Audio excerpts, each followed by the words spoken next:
Urinary incontinence is an issue that's hardly talked about, and it affects women of all ages, from young female athletes to postmenopausal women. And there's two different types of urinary incontinence. Stress incontinence occurs when someone sneezes or laughs or coughs and they have urinary leakage. Urge incontinence occurs when suddenly you have the urge to urinate and there's involuntary leakage.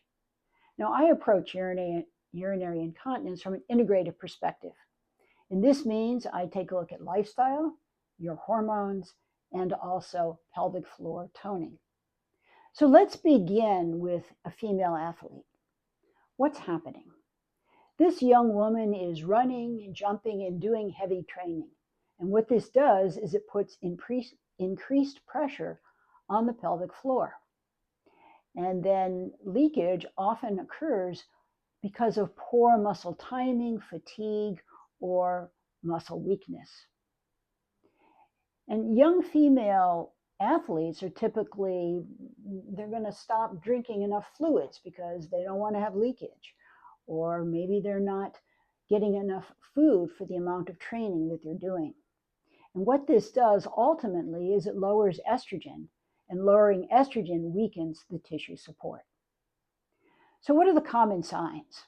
Well, there's leaking with jumping and sprinting and coughing or lifting. And a young woman may say, well, I better wear a pad just in case. Or they may avoid certain activities or certain sports. So what is it that's going to help? Well, first of all, adequate nutrition and good hydration. And it's also important to make sure you have good recovery timing. And then we want to take a look at if this woman needs to strengthen her pelvic floor muscles. And that's when I take a look at the Emsella, which uses high-intensity focused electromagnetic technology to strengthen the pelvic floor muscles. Now, when should a young woman seek care? When leakage happens more than just occasionally, when she's avoiding training or certain sports, or if she has irregular menses, or she has pain in the pelvic floor area or a heaviness.